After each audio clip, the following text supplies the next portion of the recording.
Well, well, well. Funny seeing you here. Coming back for game number 2, Infamous versus Fnatic. An upset in game number 1 as the South American squad took a win in super convincing nature. Not one of those back and forths, well, we had a chance, but Fnatic threw it. Fnatic never had a chance. That was all Infamous since 5 minutes into that game. Let's see if they can do it again. Testify. Praise! I feel it. I feel Mason's presence.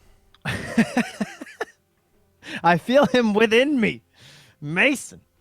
I mean, that last game, he came ready. That was a good game for him where he was pretty much left alone. So a match where he should have thrived. But, dude, boy, did he. I tell you. And, well, they banned the bear. Is that a worthy first phase ban? That's my question. Because it looks like a pretty solid fourth pick. Like, if they pick 2 heroes that Ursa looks all right against, I mean, why wouldn't they just go for it again? I'm sure more than just Mason can play it. Mm-hmm. They're thinking about it, though. Yeah, they're really looking. I mean, the other one's the bounty. I feel like Infamous up a game, our first pick in bounty here. I can totally see it. Yeah. It's had some pretty high ban priority. Who else has made it through ignored last game, though, right? Yes, I believe so. Viper actually banned out by Fnatic. So, again, they go with the Chen, the Viper, but they've replaced the Leshrac with the Earth Spirit. So, Infamous, they picked Lesh, yes, in their loss yesterday to LGD, and it was paired with the Oracle. So, if that ends up being left in, we'll see if they go back for that Leshrac now that it's in the pool. Very much prioritizing the Oracle. Last game was a little bit tough. He definitely had a target on his back as like the only ranged hero and the big save. But Fnatic seemed to have a response. Lone Druid and Shadow Shaman, a couple of good objective takers here. Back to the old strat. This is exactly what we said. The Lone Druid, right? The end of the last game, I said, I feel like they're going to go back to yesterday and go back to the Lone Druid. So there he is. Doesn't even make an appearance in our first game draft, and now he's going to be picked in the first phase. So the Ursa does look okay here if Infamous want to go back for it, or they might think about mixing it up. But one thing I liked about this Oracle pick, too, is the way that it paired with all 3 cores, because the Ursa obviously just wants to dive in there, so the False Promise is very handy for that hero. But then the Doom and the Alchemist both have such high natural regen or regen through their skills that it's like virtually guaranteed you're going to live through the False Promise. Mm-hmm. Razor now, second choice for Fnatic. Infamous. I like it. I think their response to the Lone Druid, steal some damage, get some big right clicks on the bear. Also just a high tempo hero that I think fits their style pretty well. Very aggressive. 10 seconds remaining. Lane dominator. 5 seconds remaining. The Razor. I don't know how I feel about this hero. I feel like even when he wins games, like I still keep suggesting it, and I keep thinking that it looks kind of good, but the hero, I guess he's a little bit odd because he doesn't have that like burst potential factor. Like it's all this like, he doesn't really hit buildings all that hard. He doesn't really kill anyone really quick. He just kind of sits there with his ulti going. Obviously, sapping the damage can be a big one. But outside of the laning phase, sometimes I feel like it's a little hard to see the impact of this hero. Definitely. I think if you are prioritizing a Razor, you need to do something with that momentum. It's usually not enough just to win the lane. You need to transition that into somehow securing objectives, securing map control, or being that chaotic mid-game skirmisher that makes space for your real carry to come through and shine. Definitely not someone you want to get cocky with after winning the laning phase. No, that is true. But again, it's someone who likes to dive around in the Middle East fights too, which the False Promise can help for. Oracle just looking like one of the top tier supports and, of course, worthy of this first overall pick. I thought we played it really well last game, too. So it looks like a definite comfort hero for him. Yeah, no doubt. So they're going to protect the Ursa real hard here. They have a Venomancer ban and a Brewmaster ban. This just screams like, I dare you. Like, ban the Ursa. Go ahead. They already banned their Doom. You might as well ban the Ursa. You are going Lone Druid here. And Razor is another hero that some teams gravitate towards the deal with the Ursa. So yet another potential counter blocked. I'm with you there. Aside from that, the bounty's also still in, but bounty and Razor is already looking like a little, maybe kind of single target kill heavy. You're gonna want some stuns now, Trent. Yeah, that would be a little good. And it is last pick overall here for Fnatic. Important to take into account here. So that's another good reason to pick this Razor up in the first phase, just so you have a guaranteed hero that can go mid and do all right. Fnatic thinking about this. If they're not considering the Ursa, a little bit curious what else they're afraid of. Potentially that Troll Warlord we've talked about a lot, seen him banned out here, but a Mason Special, the Necrophos, taken out of the pool as they grab themselves the Undying. All right. Okay, so a 4 Shaman then, and a 5 Undying. So we're going to get probably a DJ Shadow Shaman here. I think a hero he's played before in the past as well, though. But focusing on the lanes this time for Fnatic. I'm going to try and play a little bit more active as well. Not even just the lanes, but like that rate of the lanes, kind of post-lane phase, actual engagements. They're looking a lot better already between the Shaman and the Undying versus the Disruptor and the Coddle. Some guys that these guys don't need to go camp on some waves for 10 minutes or anything. That's true. Yeah, absolutely. Surfing, you know. They're the Disruptor and Coddle are a couple surfers. They're just chilling out, hitting the waves, you know. I hear you. It's our new term. It's going to be so hot right now. All right, Tusk. I knew it. I knew somebody was missing from those early bans, and it was the Tusk. I think he has actually been banned out every single game so far. Not surprised to see him paired up now for Infamous with the Oracle. I think a great support pair. Yeah, he didn't show up last game, eh? But, I mean, our first series, he was banned all 3 games, first phase. He was. He wasn't banned last phase in the first, first game here? No? Okay. He was just chilling. Just chilling. All right, no Tusk then. 5 seconds remaining. What offlane hero do we got here? Ooh. Working with the Shadow Shaman. Centaur actually looks pretty good this game. I generally like Centaur versus the Razor. You can help a lot of people get away from the static link. You can help for the snowball initiation too, because it's so telegraphed. It pairs really well with the Shadow Shaman. I think Fnatic, someone ran that a lot at KL as well. I think both forward and can't remember who it was. Might have been LGD, but I remember there was a lot of Shadow Shaman Centaur. So we'll see. Pretty nasty. Aside from that, what are the more common offlaners we've had today? Well, he's been fairly common. Lot of objective gaming here. Lone Druid, Shadow Shaman, Lesh, the big trio. Let's kill some towers. And also, as someone like one of the problems with Centaur, of course, is that you really don't want to end up in a lane versus the Razor. So Leshrac doesn't suffer that fate. 10 seconds remaining. Turn to ban. Quick reaction. Oh, you said the Mason Special. Ladies and gentlemen, it is the ultimate Mason Special. When you think Weaver, you think Mason. Not the other way around. Not you think Mason, you think Weaver. No, no, no. This man is so synonymous with this hero that when the Weaver pops up, there's no one else. It's just Mason. Just Mason. Does anyone else pop in your head when you think of Weaver? I don't think so. It's Not Mason really. Dota. This is his thing. 5 seconds remaining. So is it a good Weaver game, though? I would say so, for Yes. the most part. Looks great. Bug on the bear is very good. Helps take it down early. There's only the Hexies to worry about. Undying has nothing for the Weaver. Leshrac kind of has nothing for the Weaver. So They're a little bit looking light on solid. control for the Infamous side. You relying a lot on Tusk to get some good shards, kind of block people out for your Razor and Weaver to run them down.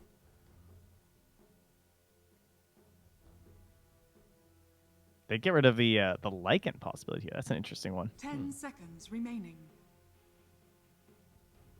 I think if I'm Infamous, what am I 5 banning here? seconds remaining.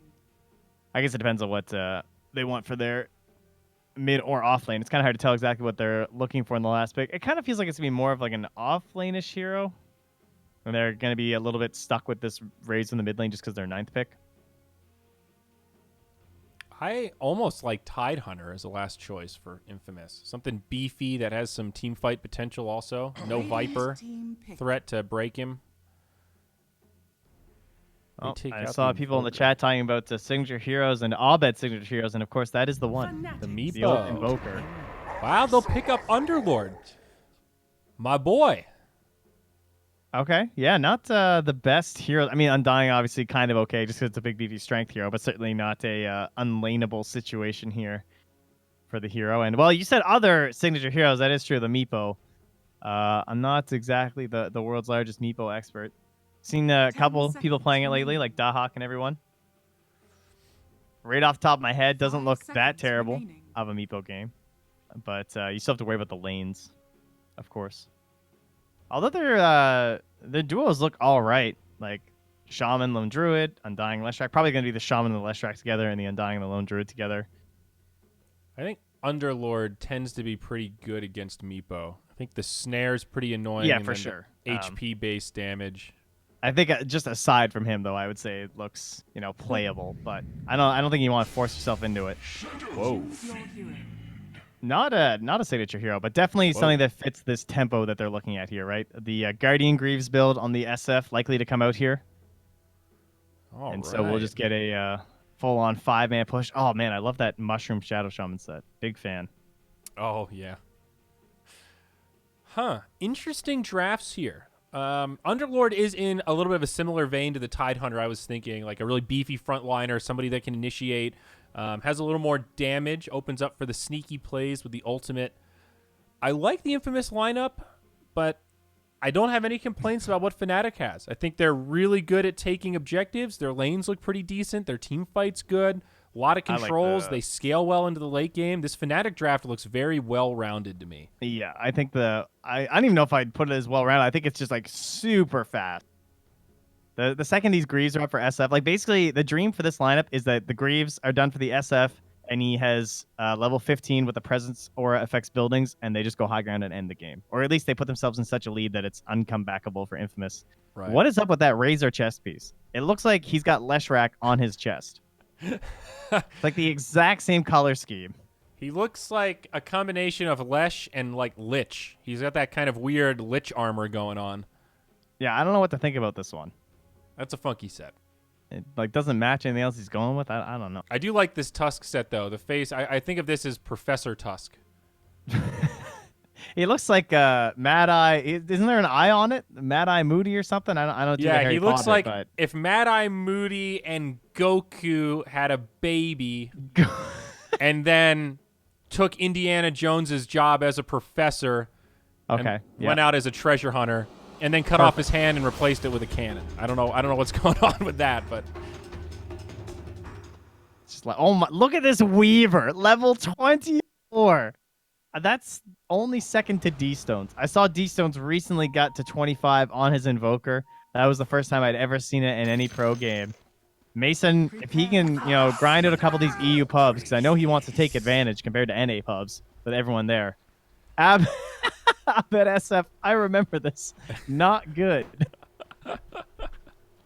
I like. Yeah, it's a pretty serious grind to get to 25 with Dota Plus. It's a lot. That's a commitment, dare I say. Take a look at some starting items. And right now, DJ, only one with boots first. Slightly faster Shadow Shaman.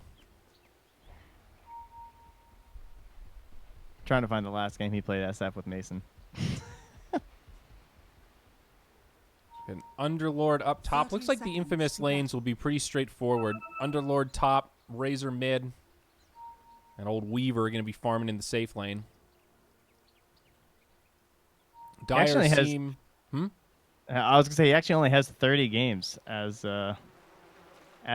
It looks like the last... Wow, was that actually their last match? He played an SF game and a loss to Virtus Pro at the International. Of course, Mason played a Timbersaw there, so... I don't know. I bet it went 10-4-9. So I don't know. I think we're putting that game on Forev, maybe. He was 7-7. And... Oh, wait, never mind. They won. All right, we're good. Well, Ice, Ice, Ice. Almost a first blood. Leshrac barely makes it back behind the tower, but that'll be an early salve. Up top, Underlord, almost a first blood also. Are they going to commit for it under the tower? 30 HP, Orb of Venom, but he's going to use a salve also. How far are they going to go for this? DJ with boots first says, guys, I think I got it, and he does. Yeah, it was actually a 0-3-0 Ovid SF that lost to BP. So his last win was actually against Infamous. Oh, how ironic. There you go. Now bottom, how interesting. Woos and jabs, trading blows. It's actually Woo in the back line, just getting off right click after right click, but Mason cleans it up, secures the kill. That'll leave Ice, Ice, Ice all by his lonesome. I'm still on this story. The last win with Mason, I just want to clarify. Not his last win on SF. He has played it more recently. But anyway, it's fine. It's all fine. We're all fine and dandy. What about? We talked a lot about the Fnatic draft. I guess for Infamous, it's obviously the Mason Dota kind of looks like a solo carry kind of a game. You know, your other two cores are Razor and an Underlord. Look at this bottom lane, though. I mean, Mason's doing some serious work. He wants this ice kill. Moose is also going to rotate in. They drop down a sentry, but I don't know if it's going to make a difference. Mason just turns to finish him off, and now Jabs is going to get left behind. So far, so good for this Infamous safe lane, Trent. Yeah, 2 kills already for Mason. So he doesn't have the last hits, of course. He's been a little bit busy, but he'll be able to clear up this wave. But Ice is coming back with full mana, and Mason a little bit out of stock here. He might need that clarity from Moose after they push out the wave a little here or something. DJ getting some value out of these boots, able to chase down the Underlord, cancel the salve. Both off lanes really struggling here. Obviously for Fnatic, Ice taking a tumble already, but Underlord not getting much in his top lane either. Yeah, Mason's crazy. He just went in there, just got like flat out split earth there by Ice, and just slowly tangoing his way back up and gonna get healed by the Oracle here too. So not gonna be able to play very aggressively with the Shikuchis now unless they can really harass down Jabs.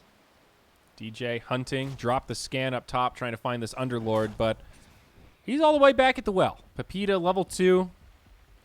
It's not been easy. Let's look at mid real quick while we have a moment. Shadow Fiend versus Razor. Razor favored at the moment. Yeah, not a matchup that SF really has to worry about. Obviously, he's range-based, so hard for the Razor to abuse the static link, and then, of course, if you get too close, you run into problems of just getting triple razed or something, and the SF can always just shove the wave once he hits like level 5 or so. So I'm not expecting a lot of problems here for Abed. And rotation-wise, the Tusk is a little bit of a concern, but he's dying currently. Down bottom, Snowball will keep him alive, but not for long. Moose ends up going down. I'm like keeping my eyes fixed on DJ. He's still level 1, but he has just been unrelenting and preventing this Underlord from doing anything. He stacked up a little bit, started to clear it. DJ just walked over and said, "Oh, you want to share those with me?" "Oh, I didn't think so." "Okay, I'll see you later." Pepita has had just no impact. It's a free lane up here for the Lone Druid. Yeah, he's playing that line like that too for the Shadow Shaman because he doesn't want him to get through and to cut and just grab the waves or anything like that, or even just like sit up there and kill the wave and TP out or something like that. So, and it looks like it's just going to be a little bit of a feed there from the Undying to get his mana back. The old classic. And they will now sentry and get some security on this bottom lane. Is Undying coming back with a sentry? He is not. He doesn't have the gold for it. So currently they have no detection down here for Mason, and he is almost back up to full mana here. So kind of has free reign if they want to try and go for a kill on DJ. Yep, that's pulled the Shadow Shaman down. So at least Underlord can jungle to try to find his level 3. Still pretty slow going, but better than just running in circles under the tower, I suppose, which is about where he was at before. He's going to have to start cutting the wave soon, though, because MP is going to be level 5. So if he wants to come play the wave, he's going to have to be far away from the Lone Druid. Yeah, no doubt. Radiant, they have an Observer. They have a Sentry. In this Tri-v-Tri, they have such a vision advantage, but they are still able to get the pull-off here from Fnatic. I'm not sure how that happened. Considering the vision they have, I guess they just let them pull. I think so. Well, if it ends up just pushing back, it probably won't end up being the worst-case scenario here, as Mason can just get some of the neutrals, guarantee it, and then he can also Shikuchi over there for that rune if he knows there's no sentry, but he doesn't want to risk it. But, of course, we know that they didn't bring any detection. Lone Druid grabs both up top. 3-1 on the bounty split. Fnatic winning that one. Will actually give them a small net worth lead now. Jeez, Pepita ran all the way home. He's almost level 6 on the Lone Druid. And yeah, he's going to use it. He's looking for the root. Can't find it, though. 2 swings. 3 swings. Nothing. 4 swings, and he finally gets it. And, of course, then he's too far. Level 3 Underlord. Back down bottom. Try on try right now. Just waiting for action to break out. They got a sentry delivered on the courier, though, so instantly they're going to take away that safety of Mason to dive. Top lane, the Underlord is being hit again here. Oh, he might be dead. Oh, he is blocked in. There's nowhere to go. He's got a quelling and a tango, but is dead. And back down bottom. Looks like we will see some initiation. Snowball across onto the Shadow Shaman. Mason able to find that kill. Jabs gets a counter the other way. Both Pepita and Moo's dead. And I think Mason also about to fall. The Edict just barely expires in time. This level 4 Weaver will scurry away. Not the trade they wanted. Yeah, he knows the shrine is up as well, so he can at least get over there and come back. But yeah, solid stuff from Fnatic. Already a 2K lead, largely because of this top lane. No doubt about that. As he's currently at 3,500. The next highest in the game is 3K for the Razor. Underlord is actually the lowest. This is one of the biggest disparities I think I've ever seen in a lane like that. Meanwhile, bottom lane, Ice initiated on. The Ice Shard's too much. Won't be able to get out. Meanwhile, back up top. Dive onto Pepita. MP in pretty far. Rotation from the Razor, but he's low, just using the Shrine. And MP will be able to just walk away. Jesus, it's so tempting, though, with this ward. Like, they really want to go for this guy, but no one's nearby, and he's just waiting for Pepita to come share the Shrine with him.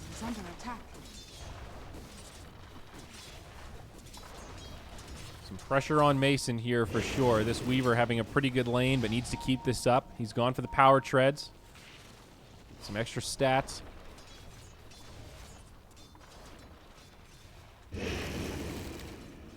Mid lane just been a bit of a wash there, and you can already see that Abed does indeed have those Greaves queued up. I'd be pretty surprised if we did anything else, honestly, this game. It's just by far the most popular build on SF at the moment. We've had a couple Yules BKBs lately, but the Greaves are just absurd when you want to get these early game pushes going. Yeah, there was a Blink Yules Shadow Fiend in the last game on the Grant Draskell stream yesterday, and it did not seem so good. Oracle going to get blown up. Almost survived for a second there, but Wu falls victim to the rotation. Yeah, you just need to survive, it feels like. When you go super glass cannon like that, you're one or two misplays, and it gets punished so hard. Yeah, but Blink Yules is hype, though. I mean, there's points for hypeness, right? Yes. I mean, like there are situations where that build works, but it's... So, yeah, you're a glass cannon. High risk, high reward. Oh, they got another sentry down, so the safety of Mason taken away again, and Abed is just sticking around down here. He's like, yeah, I think I'd like to pressure this Weaver a little. Like, he's not level 6 quite yet. I can triple raise him, and he dies instantly. You see Mason has to turn on the strike treads. He's like, oh, shit. All right, he's toggling through a little bit here. Goes back to his Agi. He's playing, risking it for the biscuit here. No glyph. Edict chewing through that tower, but Abed initiated on. Snowball, no way to interrupt. It's a great TP. Just barely makes it.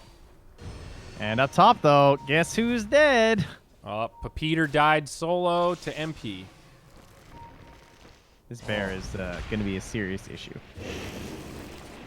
Well, down bottom, it's not over yet. Lesh in the tree line, thinking about a stun. Mason sidesteps it. Very nice. Now initiation onto Jabs. Will secure the kill there. Leshrak falls shortly after. And with Tomato making a rotation, they've got more than enough to secure the kills they need, using one of those bongo charges as well. Well, top half of the map not going so well for Infamous. Bottom half, though, looking real good. They kind of turn around that whole rotation from Abed. A bit of wasted time for him now after all that, right? He just kind of came down there. They didn't really finish off the tower. They're able to turn it back onto the Leshrak, too. And then Tomato with a nice rotation in. And Pepita getting that recovery in the mid lane. He's already back up to 6. Now they're going to put Mason in the 1v1 versus the Bear. Looking for that root. Whew. Yeah, not level 6 yet on the Weaver. I think 1 XP actually away from having time lapse. I guess the one upside here is that Lone Druid is going for Radiance. He's about halfway through pulling up that gold. If they could manage to kill him once or twice before the Radiance, that will minimize some of this early effectiveness compared to what they're getting down bottom. But that's a big if, and it doesn't look like Infamous are making those rotations yet. They've lost that bottom tier 1, trying to decide what they want to do, if they want to pick a fight in their own jungle or go elsewhere. I know, it's a lot of damage they have to get through. What level is this Oracle? Level 6. They have a chance here. 720 HP. It's just so hard to play around the fear. Uh-oh, rooted again. Try and kill that bear, but don't have the damage. Yeah, still pretty tough. Mason doesn't even have a Blight Stone right now, so a little bit limited on damage output. There is Jabs a skill and for Wu. Tomb here. If he wants it, he can just pop down those trees, get it all up in his face, and he drops the ward from the other side. Here it is. This is the rotation we were talking about. MP just gets destroyed with no, the snowball. Jabs. He got spotted by the creeps. Hello, Jabs. Good to see He you. buys out. Don't worry, bud. We got a first-class ticket for you. It's going back home. Waste of a ward there, too. And now DJ was in the middle trying to use his catapult, maybe thinking about dropping the wards, but he'll end up just dumping his own ward and leaving, while Ice is still just level 6. But they might team up on Moose here. Potential setup. Pretty good positioning on the south side of the tower. Really giving them an easy initiation. Abed. What's he got coming out on the courier? Is that more mech goodies? Yep, sure DJ's is. doing the math here. He's like, can I kill this tower? Like, if there's another wave coming. I'm not sure if they know that DJ's there. They never saw him leave because of this ward here. They saw him come down, or it looked like they did. Maybe they didn't, actually. Oh, they're just going to smoke up and head mid. DJ's just kind of stuck waiting to rotate. But look at this Underlord, man. He's got a headdress and a stout shield. This is a good instance of the courier giving away a smoke. It's flying right over top of that dire ward, and they know they're there, and that's why they're able to scan like that. So that's going to save the lone druid. Now, they know this tower is obviously very low already at this point. The bear just ran into them. Yep, nice play there from MP. He's been really on in the micro in these lone druid games, too. Just, like, scouting out like that. They have a ward, detecting invis units. So they saw him run up into the tree line. They have a general idea of where he is, and they might still be able to find him. Well, looks like while we're watching that, Pepita gets nuked in the mid lane. Still 3 seconds on the TP for the lone druid. And they're just going to let it go. Moo's not going to look too much. But yeah, DJ is really holding these stakes a lot longer than most shamans. Like, a lot of shamans would have just dumped them down here and taken this tower. But he knows the waves need to clear too fast and didn't feel like it was going to be enough. And Ice is able to clear up the tower himself down bottom. Moose still chasing after him with the mango. Weaver's coming. They're ready to set this up, but they need an interrupt. Do they have it? Snowball. Oh my god, those bugs just barely missed him. Couldn't get the vision. Close call there for the Leshrac. Oh, Now MP's Tomato. looking for the root. Not finding the roots. Nothing. Still going to come into this tower. 5K net worth lead. Infamous would really like to keep this alive, but they can't. They do, however, secure the deny. Nicely done by Papita. Other side, Snowball does connect onto jabs. A Walrus Punch helps sets up the kill, and he's down. They're starting to shove down these towers here, though, and that's all without the SF even really, like, joining in with the Greaves or whatever. Like, that's a solo push down bottom from the Leshrac.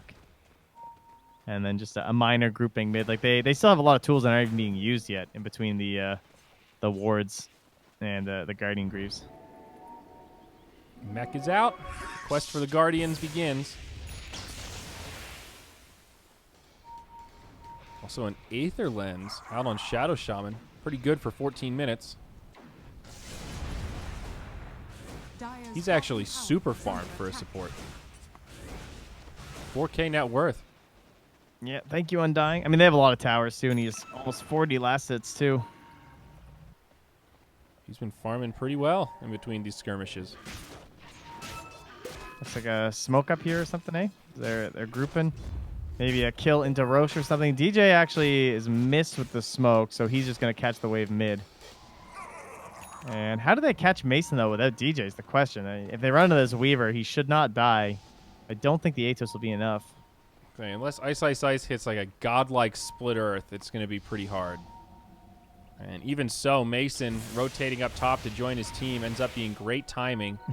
Look at Abed. He just leaves the smoke. He's like, yeah, I think I'll just go front. Very close to the Guardians now in mid. TP in from Tusk. Kind of ready and waiting there, but Moose with a snowball gets a small reset. Walrus Punch. He survives. Might set it up for the Lesh as Pepita comes in. Mason, ooh, he gets the ultimate. False Promise will keep him alive, but he needs some more heals. He will pop, finishes off Lesh first. Getting healed up, doesn't take much damage at all. Abed now on the run alongside Jabs. Pepita, the shrine. He's trying to TP him ahead. Is it actually going to be the play, or should he cancel?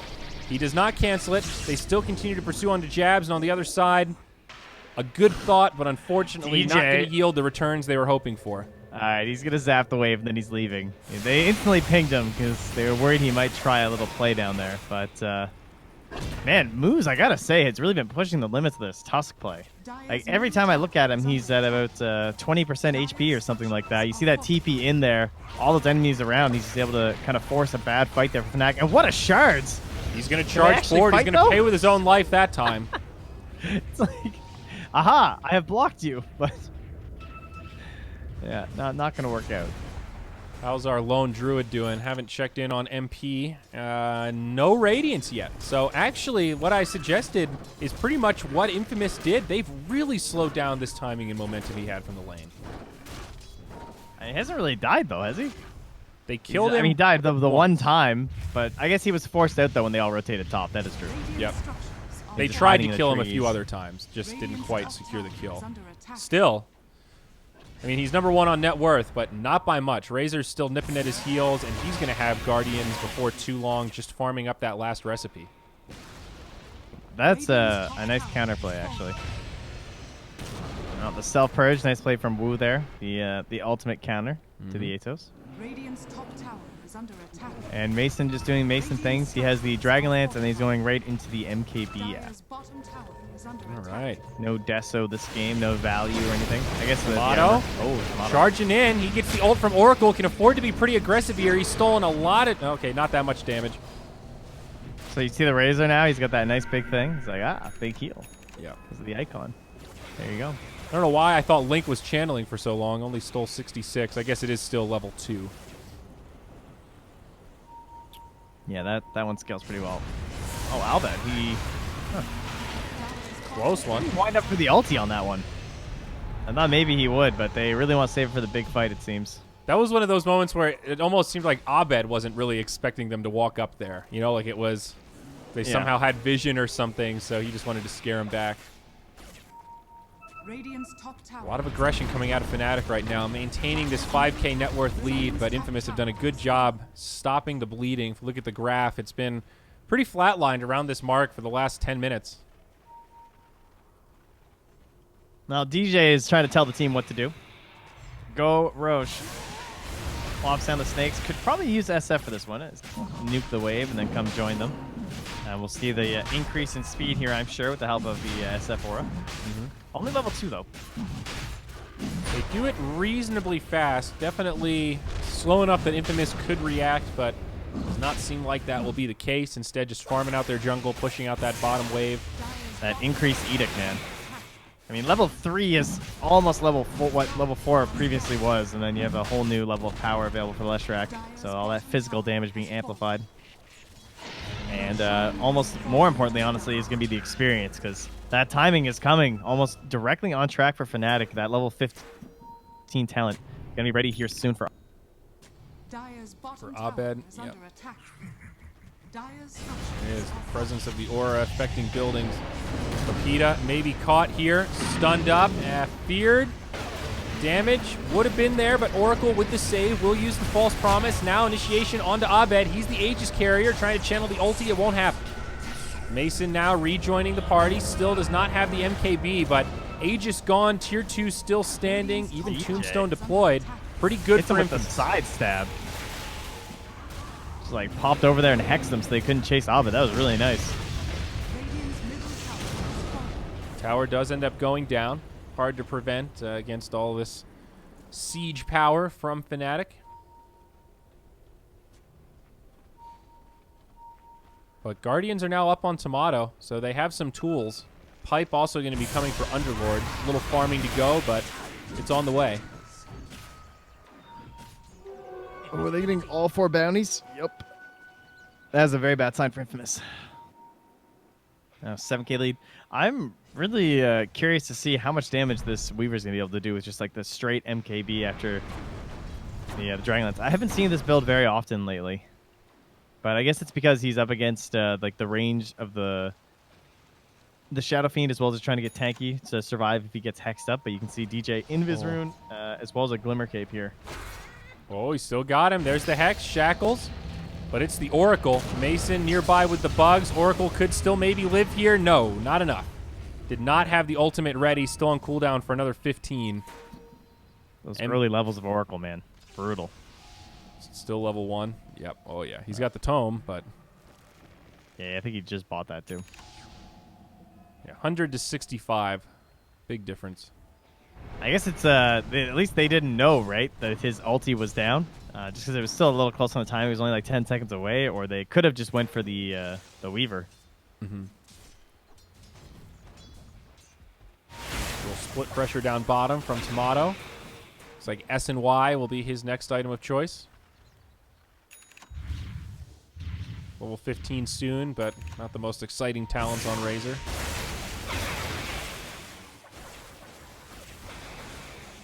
Yeah, I'm kind of curious what he'll go for.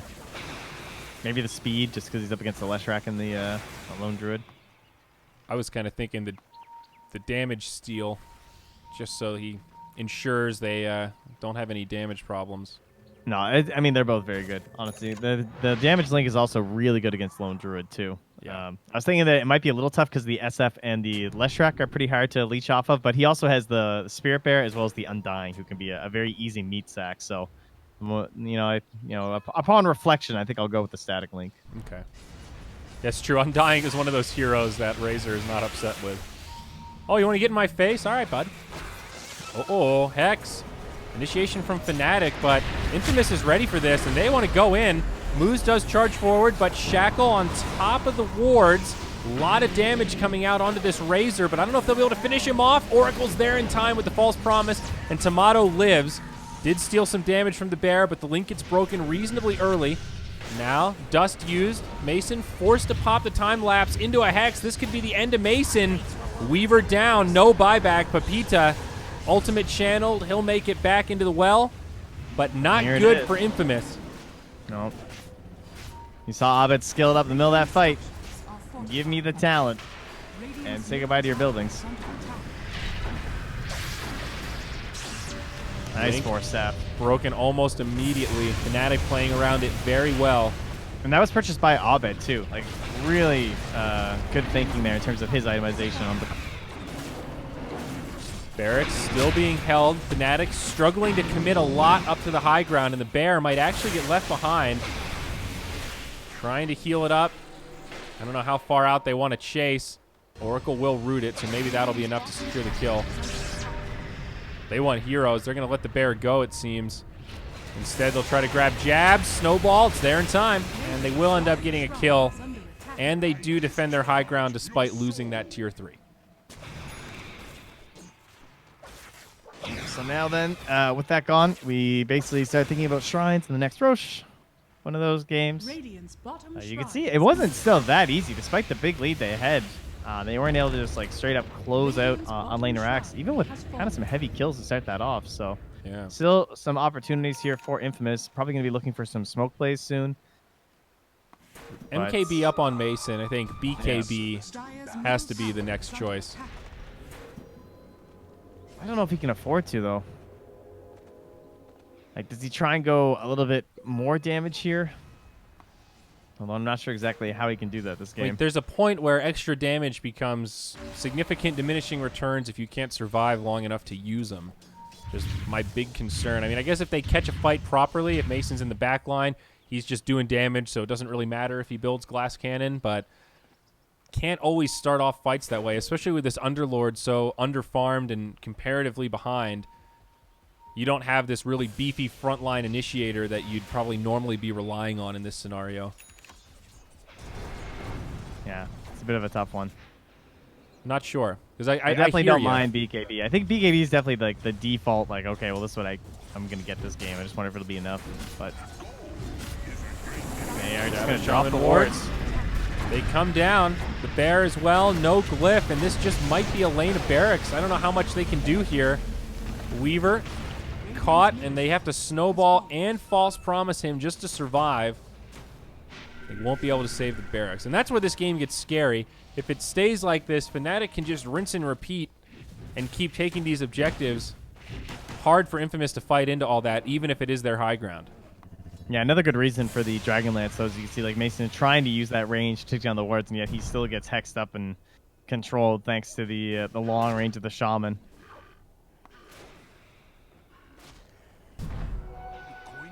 Yeah, TJ even thinking about Aghanims here. Aghanims Refresher, the only things he has queued up. What a life. 650 away from having the Ags. And It'll be in time with the next Roche. They got to find an aggressive play here from Infamous. I mean, obviously it's difficult to execute, but they don't really have a choice. They can't just lie back and wait, or they are going to lose this game. The Razor's falling off pretty hard. Mason's at a peak with that MKB purchase. He saved up for it for so long and hasn't really found an engagement with it. And the Razor's going to keep falling off too. Yeah, I think Razor definitely making the right choice to skip the S and Y for now and just turn that into a BKB. At least that gives them something to fight around. You know, if you complete that, you got a couple really long charges where you can hopefully win some team fights. S and Y not going to do that for you. She's a slow burn.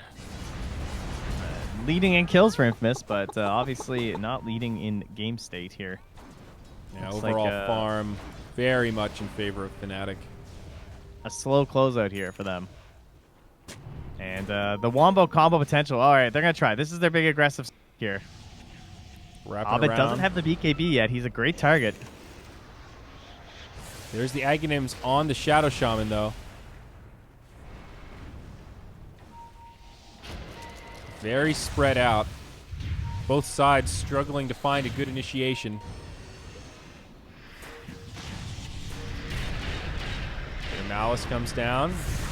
Good at delaying the inevitable here, but he'll get hexed. Rasta wards come, and there are the shackles.